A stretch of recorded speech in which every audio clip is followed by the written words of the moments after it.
Bonjour. Pour commencer, je vous conseille d'avoir avec vous le livret d'activités associé à cette formation. En joignant nos équipes suivant les différents canaux qui vous sont communiqués, pour ceux d'entre vous qui n'auraient pas encore reçu leur livret, peuvent se le procurer aisément. Le livret est un impératif à la limite pour la réussite de cette formation, parce qu'il s'agit d'un livret d'activité. C'est à la fois votre livre et votre cahier. Plus exercices y sont et vous devez y écrire. Excel Initiation est une formation complète autour de 4 modules et 3 cas pratiques. Le module 1, les manipulations de base d'Excel. Le second module, les opérateurs arithmétiques. Le troisième module, les autres opérateurs. Le quatrième module, les fonctions mathématiques. Le cas pratique numéro 1, la réalisation d'une facture client. Cas pratique numéro 2, le fichier de suivi des commerciaux. Et le cas pratique numéro 3, la gestion des notes des élèves. C'est donc autour de ces 4 modules et de ces 3 cas pratiques que notre formation d'Excel Initiation va se dérouler. Et rassurez-vous qu'au terme donc de tous ces modules et de ces cas pratiques, vous serez à même de travailler avec beaucoup plus d'efficacité sur Excel. Et bien sûr, notre niveau vous sera proposé à la fin de cette formation. Le module 1, les manipulations de base d'Excel, bien entendu. Ce module vise 5 objectifs. L'objectif premier, reconnaître l'icône d'Excel. Et le second objectif, lancer le logiciel d'Excel. Objectif 3, comprendre l'interface graphique de ce logiciel qui est Excel. Le quatrième objectif, la saisie des données, la modification des données, la suppression des données sur la feuille d'Excel. Et le cinquième objectif, la réalisation d'un tableau sur Excel.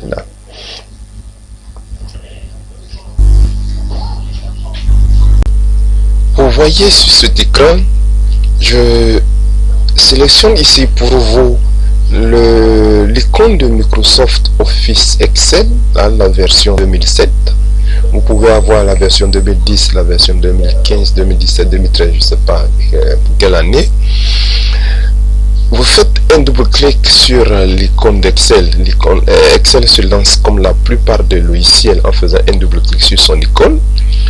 Et du coup, vous avez l'interface graphique d'Excel qui est là devant vous. Alors voilà, Excel va se présenter de cette façon-là. C'est l'interface graphique d'Excel. Nous avons ici ce bouton qui est nommé le bouton Office. Après le bouton Office, vous avez Accueil, mais je vais dire déjà le bouton Office. Peut-être chez vous, c'est pas écrit bouton Office, c'est peut-être écrit Fichier. C'est un menu, quand on clique dessus, on a à l'intérieur tous ces éléments. Donc c'est un menu. Ce menu s'appelle le bouton Office pour la version 2007 d'Excel. Après donc ce bouton qui peut être fichier sur vous, nous avons Accueil, c'est un menu. Nous avons Insertion, c'est un menu. Mise en page, c'est aussi un menu. Le menu Formule, le menu Données, le menu Révision, le menu Affichage. Chez moi, j'ai le menu Développeur et puis vous avez ce menu également. Lorsque je sélectionne un menu comme vous voyez ici, à l'intérieur, nous avons des outils. Je suis là dans les outils du menu Accueil. Le menu Insertion vous présentera des outils également qui sont là. D'autres outils sont des sous-menus. Ici, nous avons aussi des menus et des sous-menus pour le menu mise en page ici.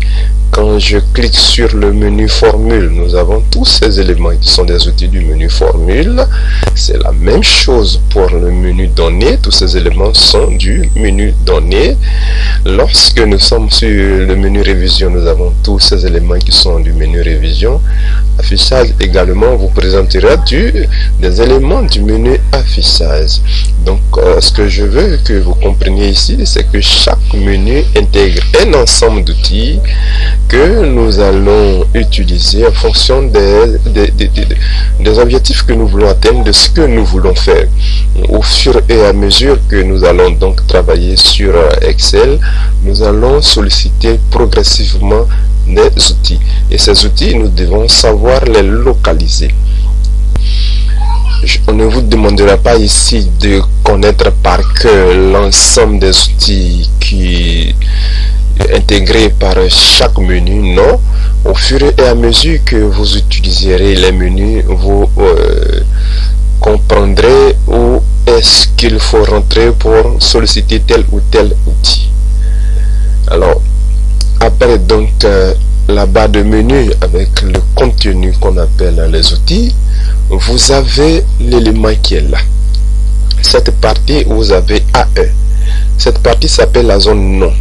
C'est quoi donc la zone nom? La zone nom, c'est à cet endroit que va apparaître le nom d'une cellule sélectionnée sur l'espace qui est ici. Si je clique là, je suis dans une cellule qui s'appelle la cellule E8 et la cellule sélectionnée a sa référence qui va s'afficher dans la zone nom. Si je suis ici, c'est la même chose. Je suis dans la cellule D3. D3, ça veut dire quoi? Je suis à la colonne D, à la ligne numéro 3. Une cellule est donc l'intersection d'une colonne et d'une ligne ici. Et puis vous voyez la référence, c'est la combinaison d'une lettre et d'un chiffre, mais ça peut être 2 lettres ou 3 lettres, ça dépendra. Mais ici c'est B7, c'est-à-dire à la colonne B, ligne numéro 7. Alors vous avez la colonne A. Pour sélectionner la colonne A, je me positionne sur la lettre A qui donne son nom à la colonne. La colonne B, je me positionne sur la lettre B qui donne son nom à la colonne.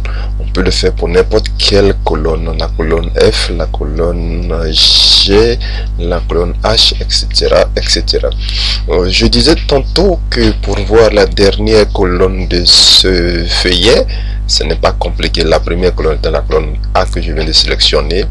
Pour voir donc la dernière colonne, ce n'est pas du tout compliqué. Vous vous positionnez quelque part dans une cellule. Là, je suis à la cellule A1 et vous allez donc combiner deux touches, la touche CTRL et la touche vers la droite. J'appuie donc la touche CTRL, ensuite la touche vers la droite et je suis à la dernière colonne. Vous voyez, voici la dernière colonne de notre feuillet. Très important, c'est la dernière colonne XFD, c'est la dernière colonne. Ce que je veux que vous compreniez, c'est qu'il y a un peu plus de 16 000 colonnes sur une feuille d'Excel. Donc il y a suffisamment de colonnes pour que vous puissiez travailler. Pour retourner, nous faisons CTRL vers la droite et nous sommes à la première colonne. Excel, c'est aussi les colonnes, ce sont des colonnes, mais aussi les lignes. Nous sommes à la ligne 5 par exemple. Les lignes sont numérotées de 1, 2, 3, 4, 5, etc. etc. Je sélectionne la ligne 3, la ligne 4, la ligne 11. Comment sélectionne-t-on une ligne d'Excel? C'est simple, vous positionnez sur le numéro de ligne, vous cliquez simplement, toute la ligne est sélectionnée. Comment pourrais-je faire pour atteindre la dernière ligne de notre feuille d'Excel? Vous donc vous positionnez dans une cellule de votre choix. Donc je suis dans la cellule A4 et vous faites la combinaison de ces deux touches CTRL et vers le bas. CTRL vers le bas, nous voici carrément en dessous, carrément en bas, je vais dire qu'à la dernière toute dernière ligne de cette feuille d'Excel. La dernière ligne qui porte le numéro 1 048 576. Ça veut dire que pour une feuille d'Excel, vous avez 1 048 576 lignes. Et vous avez 16 000, tout à l'heure je vous ai donné le nombre, 16 384 colonnes. Vous voyez, c'est véritablement grand. Nous pouvons voir la toute dernière cellule de cette feuille, puisque sur la dernière ligne, je fais CTRL vers la droite. Voici, je suis à la dernière cellule, je vais dire la dernière cellule de cette feuille qui se trouve à la colonne XFD et à la ligne 1 048 576. Pour retourner, donc pour monter, je vais CTRL vers le haut pour venir à dans la première colonne de ce feuillet, CTRL vers la gauche. Maintenant, nous allons voir comment il faut faire la saisie des données. J'appelle la saisie des données le fait d'écrire sur la feuille d'Excel. Pour écrire sur une feuille d'Excel, ce n'est pas aussi compliqué, hein. Vous n'avez qu'à sélectionner les colonnes, les différentes cellules dans lesquelles vous souhaitez écrire. Pour rappel, une cellule est l'intersection d'une colonne et d'une ligne. Là où je viens de cliquer, je suis à la colonne, à la cellule B2. Ça veut dire l'intersection de la colonne B et de la ligne 2. Moi, je vais monter à la cellule B1 pour écrire le mot note. Note 1. Note est une donnée. Et je vais à la cellule C1, je mets note 2, note 2, et puis je vais à la cellule B2, je vais écrire 12, mais vous avez tout ceci dans le support de cours, donc dans votre livret d'activités qui accompagne ce cours. Et veuillez vous référer, c'est très important. Je vous conseille donc de ne point suivre ce cours sans ce livret qui est très important. Vous devez y écrire et puis aussi nous envoyer vos remarques et vos suggestions et nous serons heureux donc de vous répondre. Donc voilà, revenons sur notre feuille d'Excel. Nous avons saisi différentes données. Les données qui sont là, par exemple le 12 est une valeur numérique, 18 est une valeur numérique, alors que note 1 est une valeur alphanumérique, note 2 une valeur alphanumérique, mardi une valeur alphanumérique, mois aussi est une valeur alphanumérique. Pour Excel, il n'existe que deux types de valeurs, les valeurs purement numériques et les valeurs non numériques. Les valeurs non numériques sont considérées comme des valeurs alphanumériques ou bien les valeurs alphabétiques. C'est quoi une valeur numérique? Une valeur numérique, c'est 1, 2, 3, 4, 5, 6, etc. 1 million, 2 millions, 12 millions, 20 millions. Ce sont des chiffres purs, hein, qu'on doit utiliser ou qu'on peut utiliser pour faire des calculs. Alors, lorsque vous saisissez une valeur numérique, tout de suite Excel va la classer du côté droit de la cellule. Vous pouvez déjà voir, j'ai tapé 1. C'est rangé du côté droit de la cellule. 2, 21, je vais dire 21, c'est rangé du côté droit de la cellule. 220 du côté droit aussi de la cellule, vous pouvez déjà le voir ici. Mais ce qui est intéressant, c'est que il y a une disposition que Excel respecte. Les unités sont disposées sur les unités, les dizaines sur les dizaines, les centaines sur les centaines. C'est la raison pour laquelle par défaut Excel va classer les données numériques du côté droit de la cellule pour les disposer ainsi. Quant aux valeurs qui ne sont pas numériques, donc non numériques, par exemple si j'écris A dans cette cellule, vous voyez A est simplement rangé du côté gauche de la cellule. A est une valeur alphabétique ou alphanumérique. Si j'écris, c'est pas Jean ou quoi, vous pouvez déjà voir du côté gauche de la cellule. Conclusion. Excel ne reconnaît que deux types de valeurs, les valeurs purement numériques et les valeurs alphanumériques. Les valeurs numériques servent à faire des calculs. Les valeurs alphanumériques, on peut les utiliser dans d'autres domaines, mais ce n'est pas des calculs, ça peut être le nom de personnes, ça peut être des jours, des années, ça peut être le mot moyenne, ça peut être, c'est pas une évaluation, une appréciation, voilà, une sanction, bref, tout sauf des calculs, tout sauf des chiffres. Très important. Maintenant, nous verrons comment est-ce que l'on peut colorier une cellule ou des cellules. Alors, je me positionne dans la cellule B3, je vais mettre de la couleur, je viens ici, comme vous voyez là, dans le menu accueil, vous voyez cet outil où ils ont mis couleur de remplissage juste à côté. J'ai les couleurs que je peux utiliser. Je me positionne dans la couleur rouge, je clique, la cellule B3 est en rouge.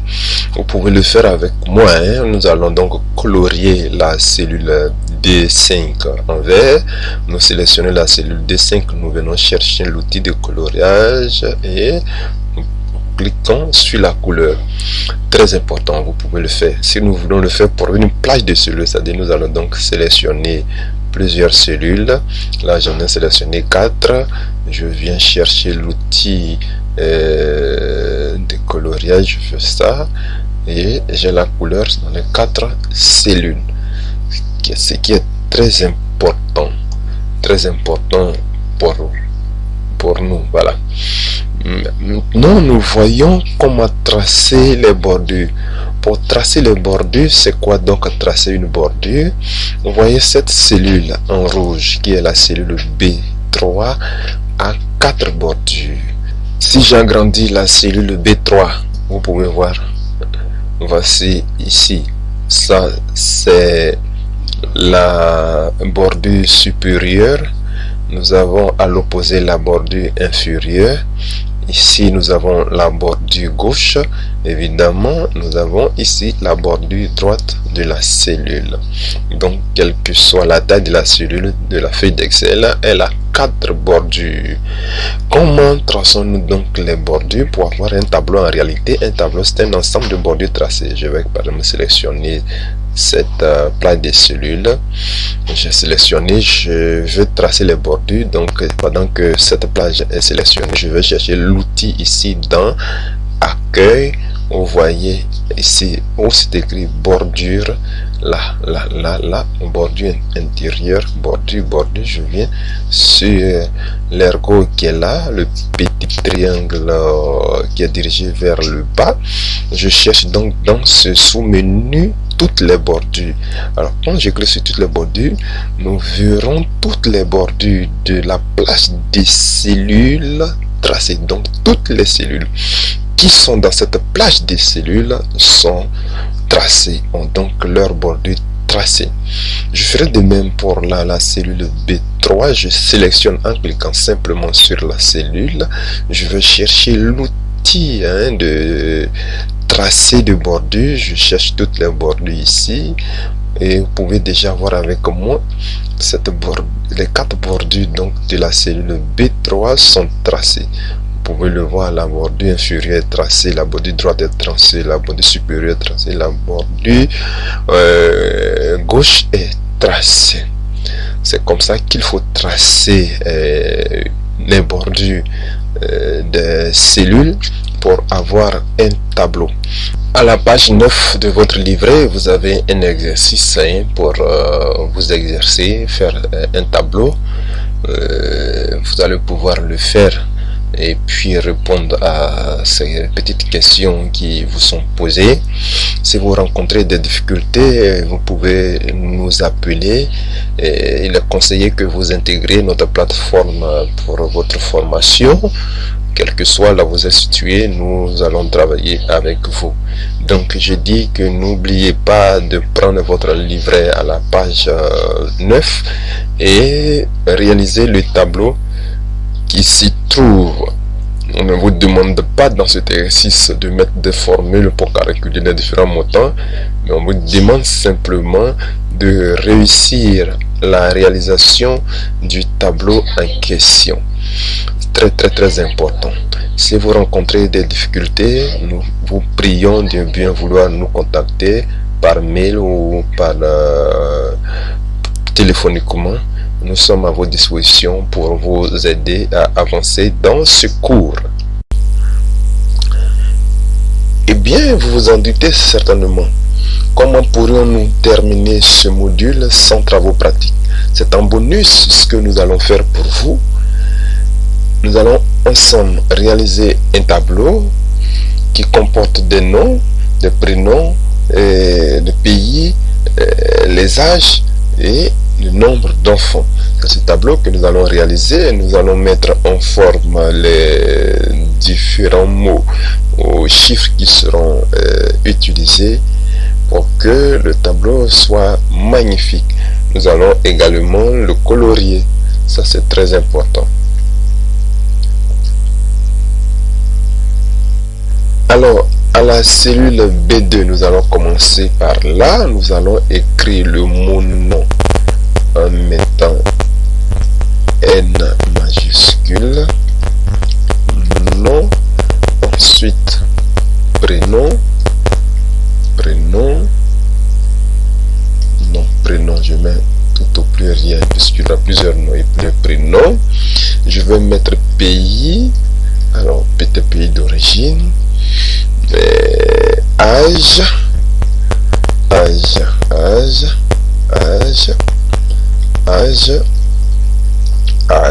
Bon, je vais mettre âge au singulier. Et ici, c'est le nombre d'enfants. Ok, comme ça. Alors, nous allons prendre un nom, par exemple, un nom qui est peut-être ivoirien.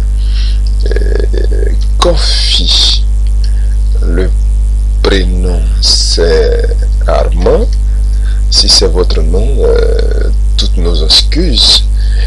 Le pays, Côte d'Ivoire. Côte d'Ivoire. Et l'âge, nous allons prendre 33. Nombre d'enfants, 0,2. Alors, nous venons ici pour mettre un autre nom. Ça peut être Koulibaly, toujours ça semble vraiment ivoirien. Et puis là, Adama, c'est la Côte d'Ivoire. Et quel âge on va lui donner? Peut-être 60 ans. Et il a 6 enfants. Et puis nous allons prendre maintenant monsieur, c'est un nom ivoirien ici aussi, monsieur Zandi Gaspard. Ah oui, c'est Clémarie ivoirien, ce qu'on n'a même pas écrit. Alors, pays Côte d'Ivoire, l'autre aussi Côte d'Ivoire. Alors, puisque j'ai déjà écrit une fois Côte d'Ivoire, quand je mets C dans la colonne pays, il me propose Côte d'Ivoire. Donc, j'appuie sur tabulation ou je laisse comme ça et je clique ailleurs et ça va rester. C'est pour aller un peu plus vite. Hein? Donc, Excel vous facilite la tâche. Et lui, il a 40 ans. Il a aussi 4 enfants. Nous allons prendre un nom comme ça. Alors, on va prendre Eto Lionel. Lionel. Vous faites des rapprochements, mais nous, notre Eto, il est gabonais, par exemple. Donc, Gabon. Et puis, là, il a 22 ans.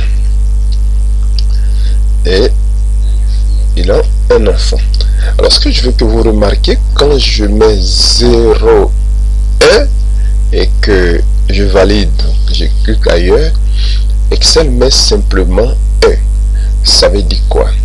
Ça veut dire quoi pour Excel? 001, c'est égal à E. Si je mets 009, ça fait 9. Si je mets 010, ça fait 10.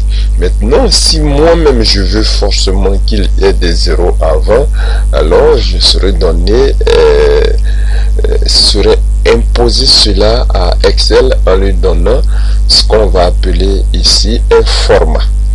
Alors, nous n'en sommes pas encore là, mais sachez que quand je mets 02, ça met 2. Voici ce que nous avons écrit. On va ajouter une dernière personne qui est peut-être Mbaye. Mbaye. Et puis, alors, c'est pas si Diop est un prénom. Diop. Alors, ça fait carrément Sénégal. Sénégal. Mbaye Diop a 14 ans, 15 ans, il a 0 enfant. Voyez-vous, voici, nous venons de faire un tableau. Alors, nom, prénom, pays, âge, nombre d'enfants, comme on appelle abrégé. Voyez, on veut faire une correction. Nombre d'enfants, on a mis N bar E. Nous voulons écrire effectivement le mot nombre et le mot enfant dans la cellule. C'est pas difficile, hein? Vous cliquez dans la cellule, le contenu apparaît ici. Et cette barre s'appelle la barre de formule. Dans cette barre, contrairement à celle qui est ici, qui est la barre, qui est la zone nom où apparaît la référence ou le nom de la cellule sélectionnée, dans la barre de formule apparaît le contenu de la cellule. Donc, vous venez dans la barre ici, vous pouvez, comme sur Word, on vous enlevez simplement tout ce que vous voulez enlever, et comme on va écrire nombre, espace d'enfant. Ok, je vais mettre un E majuscule, et vous tapez entrée, ou bien vous cliquez ailleurs, dans une cellule, ça reste là. Et remarquez aussi que dans la cellule F2 où nous avons écrit nombre d'enfants, le contenu est plus grand que la taille de la cellule, en tout cas sur l'horizontale. Le contenu déborde et se retrouve ici en G2. Voyez-vous? Alors, comment on peut faire ça? C'est simple, vous voyez ainsi la ligne de démarcation entre la colonne F et la colonne G. Vous positionnez, vous voyez, ça fait une flèche de part et d'autre. Vous pouvez simplement cliquer 2 fois. Quand vous cliquez 2 fois, automatiquement la cellule s'agrandit et s'ajuste au contenu. Alors, donc, puisqu'il s'agit d'une colonne ici, toute la colonne F aura la même taille, comme ça. Très intéressant. Et puis nous allons tracer. Tracer, je sélectionne depuis ici, c'est-à-dire je clique, je maintiens mon doigt sur le bouton gauche de la souris et je glisse vers la droite. Arrivé dans la colonne F2, je descends simplement tout en maintenant mon doigt sur le bouton droit de la souris. J'ai sélectionné la plage des cellules qui devrait recevoir le tableau. Donc, comme je vous l'avais déjà dit, on vient ici dans les bordures et on cherche toutes les bordures. On clique là, tout est tracé. Voyez, la Côte d'Ivoire, le E est carrément un peu caché. On peut cliquer là, voilà, pour que ça puisse s'ajuster. Ici, ce que nous allons faire, c'est de sélectionner la première l'antenne du tableau et appliquer une couleur. Je sélectionne. Puis je fais ça. Je choisis une couleur un peu plus foncée. Par exemple, si je veux là, je fais ça, ça marche. Ok. Ce que je veux aussi que nous puissions comprendre, quand je sélectionne le mot nom, la taille de police elle est à 11. tout le tableau et en taille de police 11. Je peux sélectionner tout le tableau et changer la taille de police. Je peux aller jusqu'à 14. Quand je vais à 14, naturellement, ça s'agrandit. Et puis, comme je vous ai dit, on peut sélectionner tout le tableau et puis cliquer ici pour que tout le contenu, bon là, voilà tout le contenu. Ici, je fais ça, ça va s'ajuster au contenu. La Koulibaly aussi est caché, donc c'est ajusté maintenant. Et puis, on peut centrer. Le nom est carrément à gauche. Comme je vous l'avais dit, ce n'est pas une valeur numérique, donc Excel l'arrange à gauche de la cellule. Prénom également, pays, âge, nombre d'enfants. Nous pouvons tout sélectionner, on peut sélectionner individuellement, tout sélectionner et ici, c'est centré, on sélectionne et tout est centré, c'est-à-dire écrit au milieu de la cellule. Si vous voulez aussi écrire à droite, vous pouvez faire ça. C'est vrai que Excel vous donne des positions privilégiées, mais vous pouvez les changer. Vous pouvez même changer. Regardez l'âge, l'âge des chiffres. Tout est classé sur la droite pour disposer unité sur unité, dizaine sur dizaine. Mais si nous voulons centrer, on veut que l'âge soit au centre de la cellule, on sélectionne tout, on clique là. On peut le faire pour le nombre d'enfants, on sélectionne, on clique là. Voilà, vous aussi cliquez ici. Voilà. Donc, on clique sur tous ici.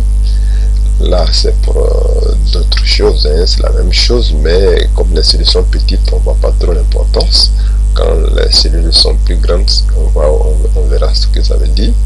Mais cliquez là. Tout est là. Voyez-vous, nous venons de réaliser un tableau.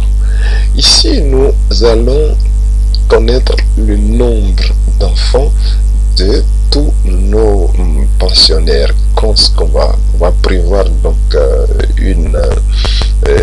deux autres lignes. Donc je vais sélectionner les deux dernières lignes et je vais aller ici et cliquer là. Et puis cette ligne là, je la sélectionne. Toutes les cellules qui sont là, je vais les sélectionner. Je sélectionne toutes les cellules qui sont ici. Regardez bien ce que je vais faire. Je vais faire ce qu'on appelle fusionner, faire en sorte que toutes les cellules sélectionnées deviennent une seule et même cellule. Donc je sélectionne les cellules que je vais regrouper pour en faire une cellule. Je viens dans accueil ici. Vous voyez, fusionner et centrer. Je peux même venir à côté. Je cherche fusionner, centrer ou fusionner, ça dépend de moi. Si je prends fusionner, centrer, ça veut dire que toutes les cellules seront fusionnées. Vous voyez, c'est devenu une seule cellule. Cependant, ce que je vais écrire va se mettre au centre de la seule cellule qui vient d'être créée. Moi, je vais mettre peut-être récap comme récapitulatif. Et puis ici, je vais sélectionner ça. Donc je peux prendre ça directement ici. Je vais mettre total. Ça veut dire quoi? Le récapitulatif me donne le total de nombre d'années. Si je veux avoir la somme des âges, si je peux m'exprimer ici et placer donc ce chiffre là, comment je peux faire, pour le moment il n'est pas question d'introduire une quelconque formule pour calculer quoi que ce soit, nous n'en sommes pas encore là, mais une astuce que je vais vous montrer, c'est vous sélectionnez l'ensemble donc des cellules contenant des chiffres dont vous voulez connaître la somme. Vous voyez en dessous ici ça fait somme, je vois 170. Donc moi je peux aisément écrire 170 sans risque de me tromper. Et bon, déjà les 170 c'est en couleur et c'est souligné comment ça a été fait. Je vais enlever ça d'abord, bon, ça apparaît comme ça. Alors si je veux que les 170 soient en couleur, je clique simplement sur la cellule E9 qui contient 170. Je viens, vous voyez ici dans le menu accueil, nous avons la couleur de police. La couleur de police étant l'encre que nous utilisons pour écrire. Donc quand je clique à côté sur l'ergo qui est là, je prends la couleur que je veux. Et que mon chiffre 170 est le nombre ou le chiffre est en couleur. Je vais savoir le nombre d'enfants pour tout le monde.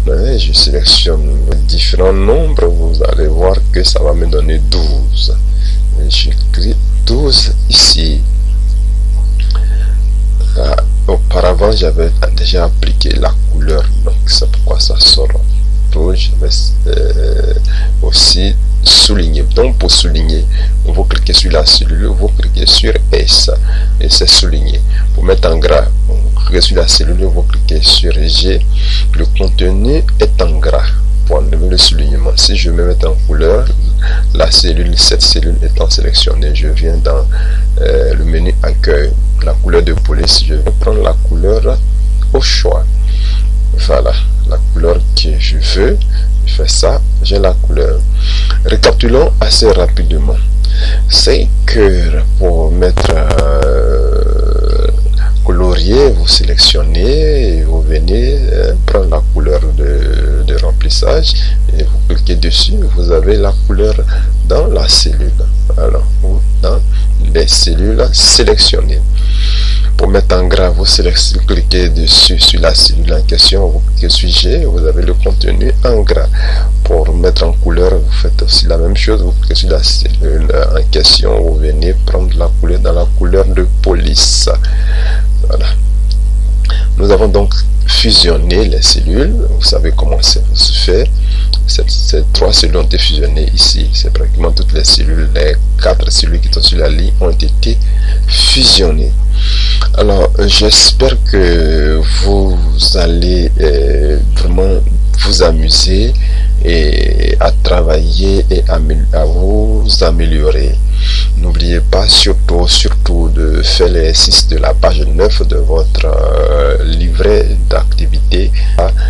Merci de nous contacter. Vous avez nos contacts dans le livret et puis à la fin de ce cours, vous pouvez nous contacter et nous pouvons simplement vous répondre. Portez-vous bien et à très bientôt.